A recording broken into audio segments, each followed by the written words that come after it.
Swayam Prabha. Digital India. Educated India.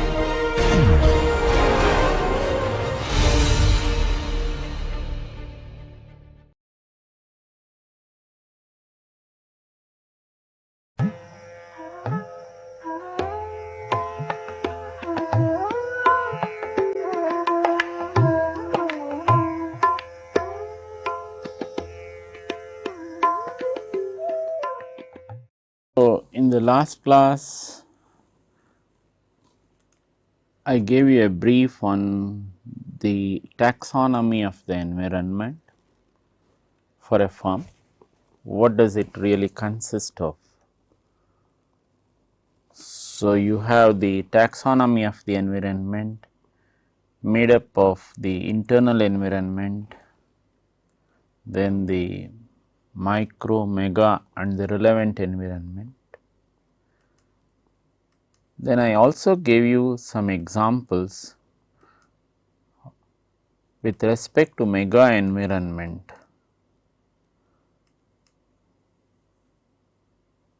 What do we understand by the term mega environment, and what are the types of technological advances a country can have? And I explained all these things through different figures, one exhibiting the taxonomy of the firm's environment, starting from the internal going up to the mega environment. Then explain to you what are the constituents of the mega environment. So, the mega environment has the constituents of economic, technological, social, political, regulatory. These are the constituents of the mega environment. On the micro environment, we have the market on the top, that is the suppliers, marketing intermediaries, market types, market demand, competition. At the bottom, we have the institutions and other provisions connected with this micro environment. So, it can be financial institutions, or it can be the availability of skilled manpower, or it can be the industrial relations, climate, or it can be the regulatory provisions. This is what I brought you up with. Now, I am going to present to you some important variables in the societal environment. This is basically, if you really see, this is coming under the mega environment. If you go backwards, that is, you are looking at the economic, technological, political, legal, then socio-cultural variables. What are some of the important variables which make up this particular factor? Now, I will just take you through each one of these things in some detail. Look at economic. The first variable we are looking at is the GDP trends. What is the GDP trends? Gross domestic product. Now, you might be just interested to know, why are we interested in knowing the gross domestic product? It tells what is the economic strength of the country concerned. Okay. So, in terms of exports, imports, what is the strength of the country concerned? How much, what is, suppose a country is importing something, what is it that it is importing? Suppose it is exporting something, what is it that it is exporting? So, when you bring out the net of this exports and imports, if your exports is higher than imports, you are on the positive side. So, your foreign exchange or your trade is in surplus with respect to that particular country, that is you are exporting more than the imports from that particular country. So, this is what all foreign trade is about. So, GDP trends help you to know the economic barometer of the country. It also helps you to know how a country is faring with respect to the different scenarios, whether it is the industry or whether it is agriculture or whether it is some other sector. So, suppose you put the sectors of the economy as primary sector, then the secondary sector and the tertiary sector. In the present circumstances, the tertiary sector refers to the services sector of the economy. So, in a country like India, what is happening? The tertiary sector is rising in importance. So, you have a situation where the tertiary sector is contributing to more than 50% of the GDP. So, in a country like United States, if you see, it is more than 70%. So, when we make a small comparison between India and the United States, we feel that India is also moving up the ladder with respect to services. It was somewhere around 54% last year towards the contribution to GDP. So, you have all these ITES services, the hotel and restaurant services, that is the travel and tourism, all these things coming under services. Okay. So, the majority or the major chunk of this services is being contributed by IT enabled services. So, this is something on the GDP trends. The second one is the interest rates. What do you understand by the interest rates? Suppose an economy is doing very well, then what should be the interest rates? Should it be very high or should it be very low? How do you really view it? If you really look at it, suppose the economy is doing very well and the government is having a lot of money with it, then what is your simple thinking? The government does not have to mop up savings from the market, that is the domestic market, whether it is the consumer market or whether it is some other type of market. Suppose its saving is not that high, let us say the government wants to mop up these savings, then what is going to happen? It is likely that the interest, so it wants to get money from the consumers, that is the customers. What does all this mean? The consumers, customers, that is the people at large. If you say it wants to raise the deposits from the people at large. So, how does it raise the deposits from the people at large? Through the different institutional mechanisms. It can be banking or it can be bonds, whatever. So, all these things, suppose it wants to raise this. So, it will tell that suppose you invest in this government bond or in these other types of bonds, we are going to pay you a higher rate of interest than the bank rate of interest, and these bonds will become repayable after 3 years or 5 years. And the interest rates, normal interest rates, the bank, if you see in a developed country, the interest rates are quite low. So, you may be compared to a country like India, you will find that the interest rates in a developed country is on the lower side, that is, a deposit may not fetch the same type of interest as it would fetch in the banking industry here. Now, the next question is, where does it fetch more money? In the developed country. So, they believe in putting the money in the stocks, that is equity. Suppose you trade and some of the stocks might be traded high, then your value goes up. Suppose it is low, it goes down. So, these concepts are also coming to India as well. Now, money supply, this is the next one. Suppose the money supply is very high, that is you are pumping money into the economy. What is going to happen? It is contributing to inflation in the economy.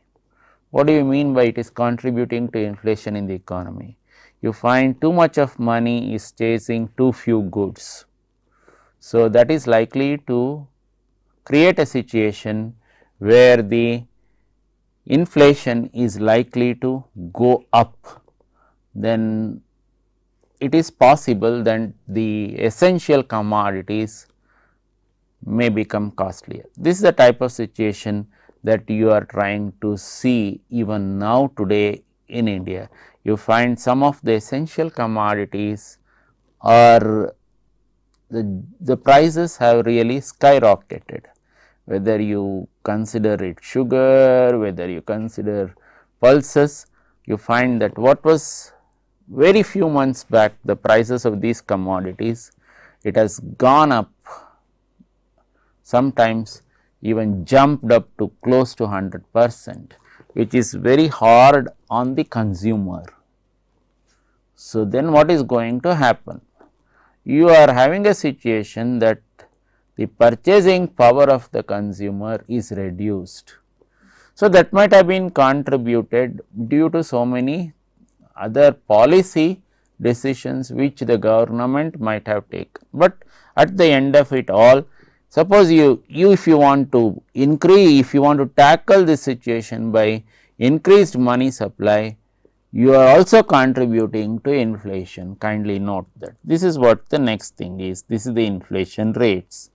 Then the unemployment levels. What do you mean by unemployment levels? Suppose a country does not have too much of unemployment or underemployment, then what is it? What can you infer? You can infer that generally people are having a good standard of living. So, whether it is the skilled class or the unskilled class, they are able to get vocation according to what they possess, that is the type of skills they possess or the types of other avocations they may be looking for.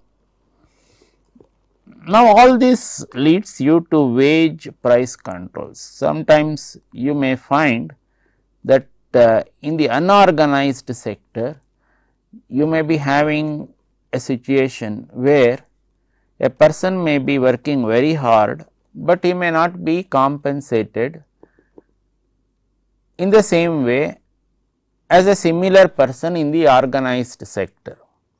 So, what does the government do? The government comes into the picture by trying to control these types of wages in the unorganized sector by saying, okay, if the person is doing this type of work, he should be paid this minimum level of wages.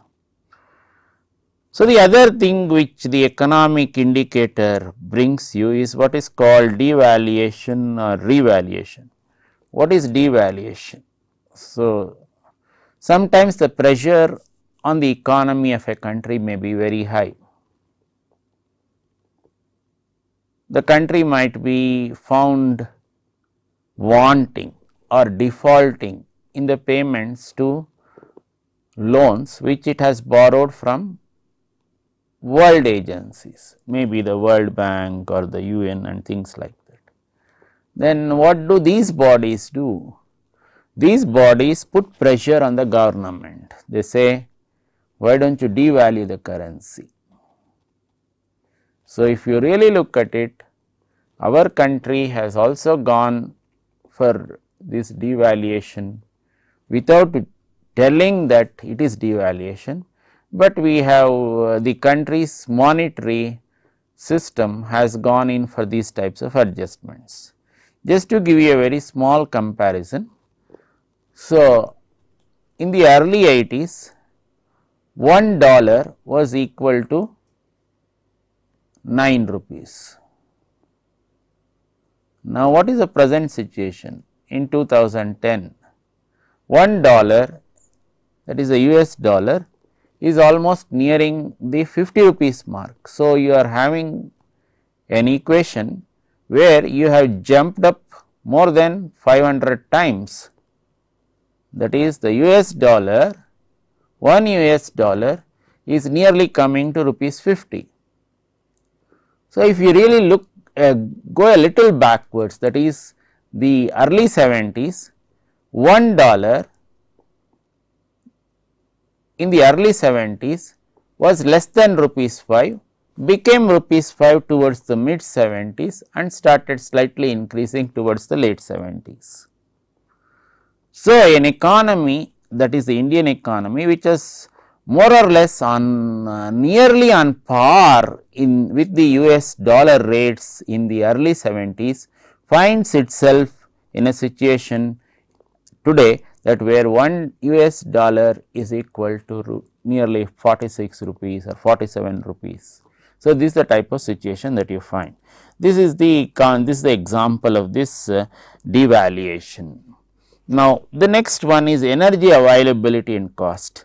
I have dealt with this in quite some detail in the earlier classes also. The advances that a country makes, especially with respect to the mega environment, is understood by the way energy is made available to the industry at large. Not only energy must be made available, it should be made available in such a way that there is no voltage fluctuation or frequency fluctuations. So, this is a type of situation which tells whether a country has really advanced. Just to give you a very simple example, most of the developed countries, if you go there, you do not have the concept of the voltage stabilizer for many of the equipments or the consumer durables that you are normally used to, whether it is a TV or a fridge or a washing machine, things like that. So, you in a country like India, whether you have a very good fridge also, still you go in for a voltage stabilizer. You are very concerned that your fridge might really bugger when the voltage starts increasing all of a sudden or there is a surge. So, you are not very confident of getting a power supply which is free from fluctuations in voltage or free from frequency fluctuations. So, this is the reason why this stabilizer or to stabilize this voltage comes in. So, whether it is boosting or whether it has to be bucked or boosted or whatever, the stabilizer's job is to do that. Okay. So, but at the same time it also tells you the country has to go a long way with respect to this energy availability and cost. If you look at India itself, most of the states suffer from power shortages, whether it is the agriculture sector or whether it is the industry sector. Take the state of Karnataka only. You find if you really see the state of affairs in Karnataka, you find there is a lot of agitation from the farmers. Why the farmers are agitating? The farmers are agitating because they are not getting 3-phase power to operate their agricultural pump sets. Okay. And when the power comes, the power is at such a low voltage, the pumps do not get energized, that is they are not able to operate the pumps. So, they want the government to ensure that at least they are able to operate their pumps for 4 hours in a day, so that the fields can be supplied with water. This is one part of the situation. Then the second part of the situation is where does the industry find itself? The industry scenario in the state is also not very rosy. There are a lot of unscheduled power cuts. These unscheduled power cuts have resulted in for many industries which are not having backup power, their production getting affected. So, these are the types of problems that you are likely to face with respect to any state. I just took the example of Karnataka, it is there prevalent in many other states of the country also. So, what do the states do? They try to tide over this problem by taking power from the neighboring states or trying to purchase power, like the state of Karnataka is trying to do now. It is trying to purchase additional power to tide over this problem. Then the last economic indicator, that is the important variable in the economic indicator, is the disposable and discretionary income. What does that mean? That is, how much of money is available with an individual to buy certain things other than the necessary ones. That is, you have taken care of your essential commodities, you have taken care of the commodities which contribute to your normal living. Now, what is the amount of income that you are left with, which you can what do you call, use for other purposes? What is the disposable income? So, suppose you have to give a very simple and a very crude example. Let us say, I am giving you a very simple example. Let us say a person gets rupees 100 and he gives rupees 100 to his wife, saying this is the earnings for the day. Now, from the earnings for the day, so many things have to be met. Now, what does the wife do? Let us say the wife says that, look, I am giving you 80 rupees, the remaining 20 rupees I am keeping it in the house to use it for my discretionary purpose, that is some things which I have not anticipated, but I will use it using my own discretion.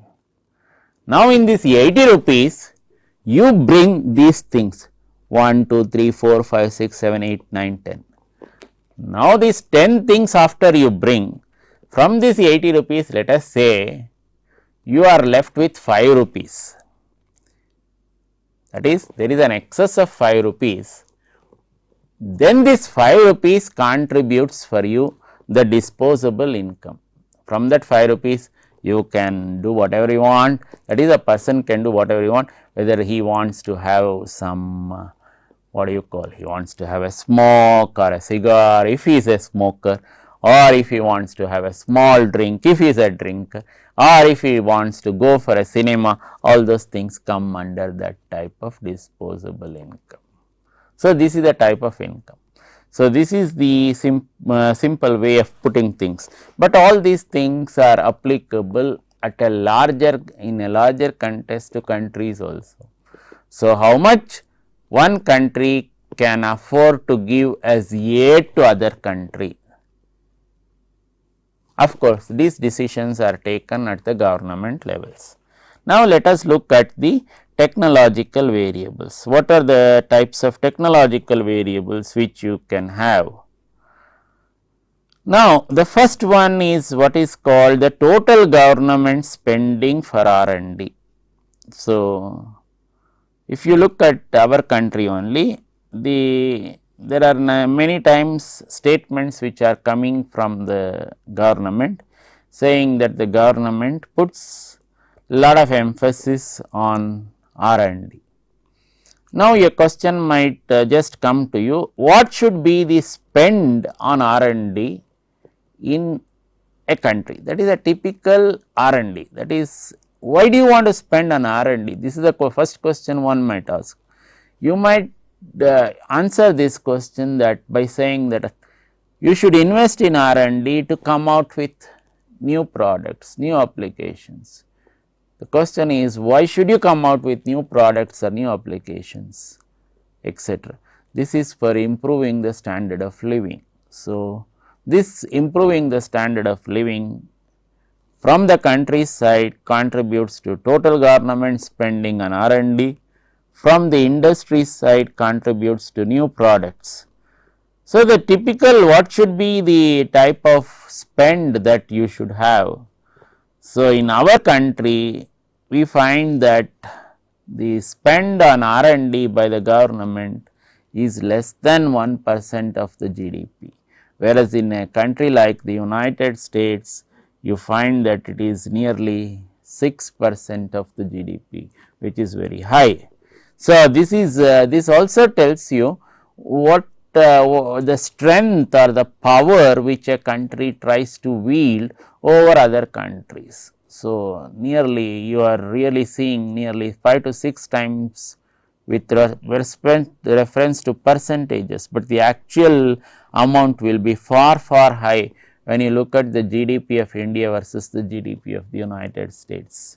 So, just a few days back there was an item in the newspaper saying that California, the state of California in the United States, its GDP is more than the GDP of most of the countries in the world except 6. So, one state in the United States, that GDP itself is so high. So, you can just get an idea. Now, this is the first fact, the variable, that is the total government spending for R&D. The second one is the total industry spending for R&D. You can look at the type of industry you want to consider, whether it is a pharmaceutical industry or whether it is some other type of industry. Then the third one is the focus of technological efforts. What do you mean by the focus of technological efforts? So, where is the type of technological efforts going? So, if you look at the Indian context, so if you look at what is the type of technological efforts that have gone in, there is a tremendous amount of effort that has got invested in the telecom sector in the country. So, the telecom sector in the country has really gained or has grown by leaps and bounds in the country, and you are seeing, if you just have a if you just go backwards to the 80s, in the country you had to wait for a telephone connection for 3 to 4 years.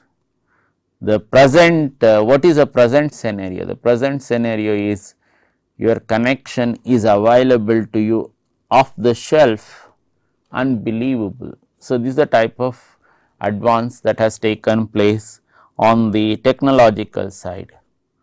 So, similarly, we have gone on the mission mode with respect to so many of the other types of developments also, like the dairy production, that is the types of milk production that is brought out in the country in the form of this white revolution, all those types of things. The next one where we are where the government is investing a lot of efforts is in patent protection. So, we found that many of the things which we took as for granted, that is some of these herbal medicines, the government to its shock found that it is they are getting patented from patented outside the country, especially from the west. So, some of these herbs are actually ones which are available in India. So, the government said, okay, we have to protect our own products, our own innovations, let us come out with protection laws, the laws for patent protection. So, we have to do this. So, the government is putting efforts or investing efforts in that direction. Similarly, what could be the next one, that is the new products.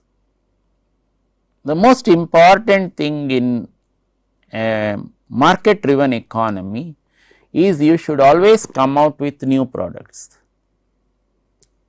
and you should always phase out the old products. So, this is what the market economy always tells you.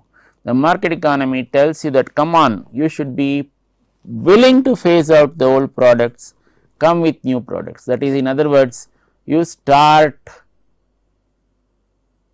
synchronizing yourself with the changing environment. Do not start thinking that the environment is changing, I am not able to change. So, I will stay put where I am.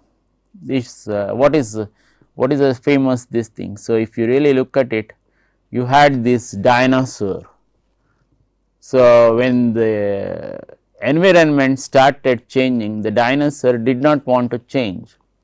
So, what is the position? The position is dinosaur is in the museum. What happened to man, the human being? Human being said, I am willing to change. What is the position now? You find that human being rules the world. Okay. So, this is the way even in with respect to new products also. The new products, as if a company is able to come out with new products, it is very possible that it will be leading in the market, or it will be able to have an edge in the market or preserve its leadership position. Next one, which is taking which an important variable is the new developments in technology transfer from lab to marketplace. What is this? This is again something connected with R&D. I will give you a very simple example. So, you had in the late 80s, you had these mopeds. These mopeds had pedal starts, that is the person had to pedal to start these mopeds. Now, this one of the well known companies in India which is producing these mopeds, they wanted to get a feedback on the type of products that is put out in the market. So, what is the type of consumer feedback, raw feedback which they got from the market? That is, he does not know the technical language, he does not the consumer does not know the technical language, but the company wanted to know from him, okay, I have introduced this new product, this product into the market, tell me how this product is performing. So, in a typical city like Bangalore, the type of feedback that a company, this company got, this well known moped company got was that, look, I am not able to cross the signal. By the time I pedal and start the vehicle, the signal would have become red again in a typical traffic junction. So, this is the type of thing. So, this is the type of feedback which the consumer gave to the company. So, what does it mean? So, this feedback which is in a very raw form had to be converted by the R&D people. So, this is the market feedback. The market feedback was it was taking lot of time to start the vehicle, lot of time in inverted commas compared to the signal timings. So, the signal timing. So, when in other words the vehicle should be not switched off in the signal, it should always be in the start position only. Now, the company tried to address this problem. They said, okay, what is the type of changes the company came up with? So, it started working on this problem in its R&D. So, from the pedal start, it came to kick start. Kick start improved the situation further compared to the pedal, but did again the consumer had the same types of problems. That is, he said, even though many times he is doing this kick start, the vehicle is not starting properly. So, then they said there is some problem with the tuning. So, this is because of the mechanical tuning system that the vehicle is in. So, why not we change over to electronic tuning? Now, this is the type of situation that you have in the present product of this company. You have the what do you call the self start or the electronic start, where you press a button and the vehicle starts. and you also have the kick start with you. Suppose in case your electronic start is not working or the self start is not working, you can get back to the pedal and start the vehicle. So, this is the type of thing which has come in. So, what is all this called? This is the improvement that has taken place or the developments that has taken place on the technology front, and this has been possible due to the feedback that the company has obtained from the market on the product that it has put out. This is called quality function deployment or QFD in short. So, this QFD has given a wonderful platform for the company to inculcate new developments in technology, and has been able to bring out new attributes into its products. So, that has also increased the productivity, and it has also contributed to automation, which is the next variable, important variable in this technological factor. Now, come to political legal factors. These what are the variables? One is the antitrust regulations. What do you mean by antitrust regulations? Why should you have antitrust regulations? These are required to protect your own companies from getting exploited. Suppose what is the type of situation that you had very recently in our country only? You used to find that in our country there were number of products which were getting dumped from other countries, especially from our neighboring country. So, even a small cell which would cost normally about 8 rupees, this neighboring country was putting out that cell at 2 rupees, which you use for your transistor, things like that, all those types of things. Now, what is the typical consumer behavior? The question is, why should I pay 8 rupees for this cell of a standard company X, when I am able to get the same cell at 1/4 the price?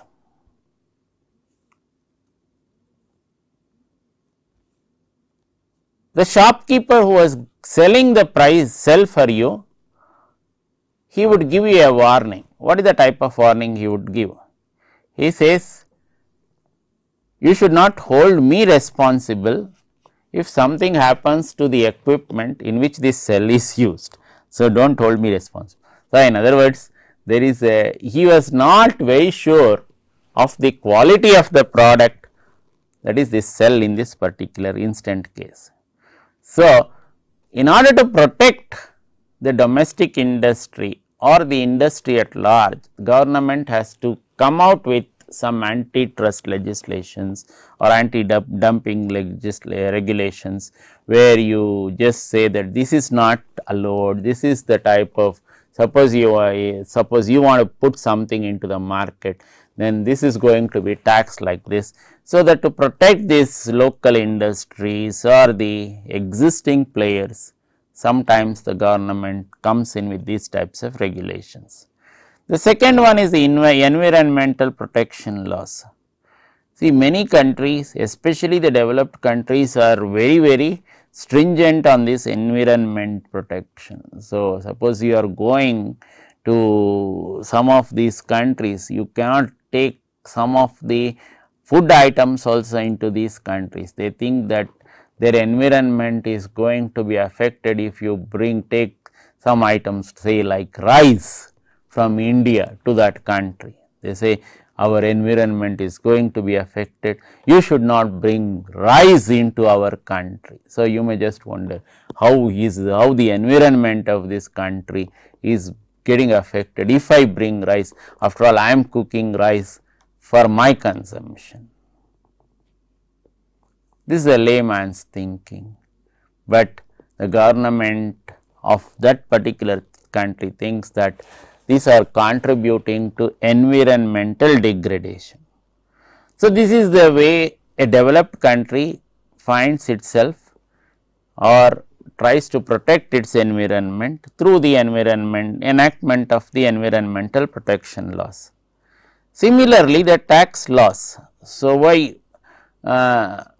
you find that income which is obtained by an individual, as long as it is declared, it has to be taxed at a particular rate. Suppose you are coming from the salaried class, your salaried class has to be taxed in this particular manner. This is the direct taxes. So, indirect taxes or corporate taxes or industry taxes, depending on whatever it is, the government always comes out with certain norms. So, suppose you look at the individual tax level in India, it is 30%. So, one of the types of demands that is being made on the government is to reduce this tax level, that is bring it down to 20%, but the government is saying even in developed countries the tax level, the individual tax level still stays put at 30%. There is nothing wrong in keeping it at 30%, or there is nothing which the government is doing against the interests of the citizen by charging it at 30%. In other words, the government has its own tax provisions to mop up revenues. Similarly, the foreign trade regulations. So, the government comes up with foreign trade saying that this is trade is allowed in these types of categories of commodities, but with respect to some categories like say defense, the government wants to go slow. It does not allow foreign trade so easily with respect to defense equipments for its own reasons. Then the attitude towards foreign companies, that is a company wants to establish its own industry in a particular country. What is the attitude of that country? If you really look at India right now in the present day LPG era, any foreign company is in fact welcome to have its business in the country. So, in other words, these foreign companies are having a scenario where they can many times it is feared that they may overtake the local companies only, that is they may ride over those companies only because of the tremendous amount of resources that they have. But these are some of the what do you call essentials of this LPG era, which you have to put up with. This is what I was trying to tell you. Then laws on hiring and promotion. Again back to the LPG era, many of the multinational companies are pressurizing the government that they must be free to hire people and free to sack people also, but the government is saying no, this free hiring and this free sacking or firing is not encouraged. That is they are whereas the MNCs are quoting the developed countries when they say when we do not have work, how can these people be paid? The government is saying find out methods by which the labor can be used, or you do not take too much in excess, hire too much in excess. Then the stability of the government, with all its pluses and minuses, it is more or less now accepted a democratic form of government is a good government for a country to have. So, our country also having the democratic form of government. Now, come to the socio-cultural variables in the environment. One is the lifestyle changes. So, if you really see with respect to our country, the lifestyles have changed dramatically over the last 15 years. So, you have a class thanks to this IT, that you have a class which is very rich compared to other classes. this class which is very rich has affected the living standards of the other classes. It has also impinged on the cultural values. Many times you find people complaining that these IT people have destroyed our values. So, why? These are the values which we prided ourselves for the last 6,000 years. We find that these are being destroyed or eroded in the last 10 to 15 years. That is a type of complaint which that is the lifestyle changes, how it has contributed. Now, the career expectations, if you really look at it, then what is happening in our country? The same LPG example, the era example, you find that lot of opportunities are created. So, it is you have a situation where it is not only the male member who is to go in for work, you find a large female force is also working. So, earlier thinking that it is work is the prerogative of the male member and maintaining the family is the prerogative of the female member has undergone a tremendous change even in our own country. Similarly, consumer activism, what does that mean? It means that products cannot be sold to consumers without specifying many of the components which are going into that. Suppose even in our own country, you have to, suppose it is a pharmaceutical product or any other, even any other consumer products, you have to give the date of manufacture and you have to give the date of expiry. What are the types of ingredients which has gone into this? All this is required to be provided by law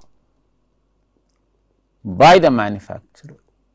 So, this is the type of change which has come about.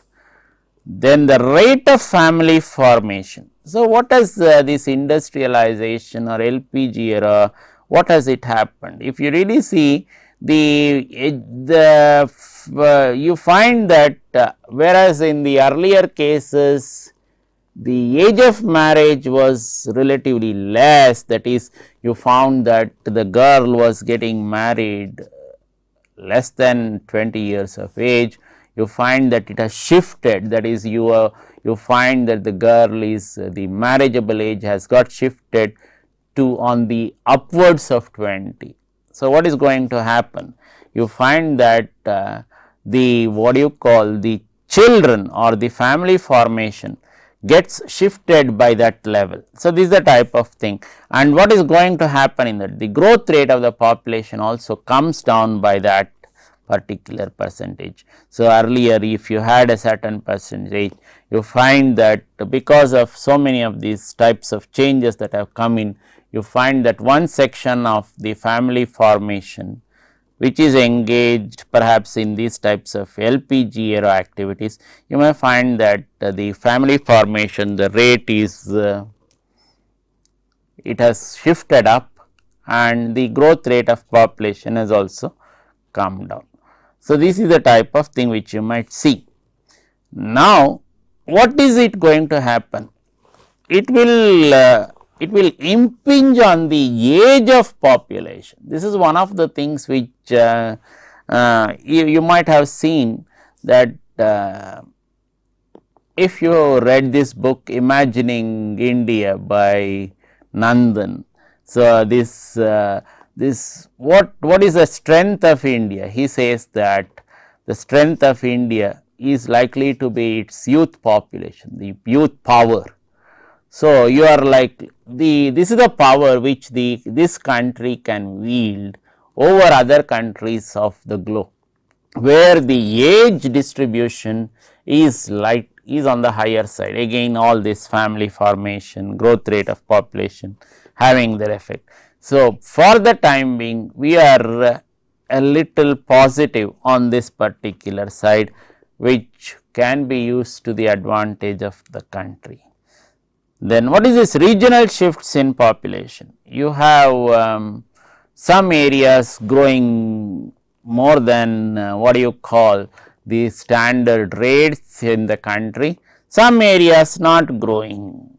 That is the type of population shifts that you are seeing. So, suppose you look at a city like Bangalore, the type of population explosion that is taking place in Bangalore is unimaginable. The result is you have lot of added problems, infrastructure problems coming in due to this. Okay. So, these are the types of changes that you have on the socio-cultural front, and it is affecting the culture also of the regions. Now, the life expectancies or the life expectancies, if you really look at it, due to the advanced medical care that is available or the improved medical care that is available, you find that the life expectancy has really increased. So, you find that the person in India is living to a fairly advanced age compared to the time of independence. Similarly, compared to the time of independence, the infant mortality is right now very low. That is, suppose there is a delivery, there is no need to think that delivery is very difficult process to accomplish. No, a delivery can be accomplished fairly safely, and your child can also be fairly safe thanks to the types of improved health care that has taken place in the country. All these are socio-cultural variables, that is going from the lifestyles down to the birth rates. So, I have given you in a glimpse what are all the important variables under these 4 factors in the mega environment, which I have listed as societal environment, whether it is the economic environment or whether it is a technological environment or whether it is a political legal environment or the socio-cultural environment. We will take up the next portions in the next class. Thank you.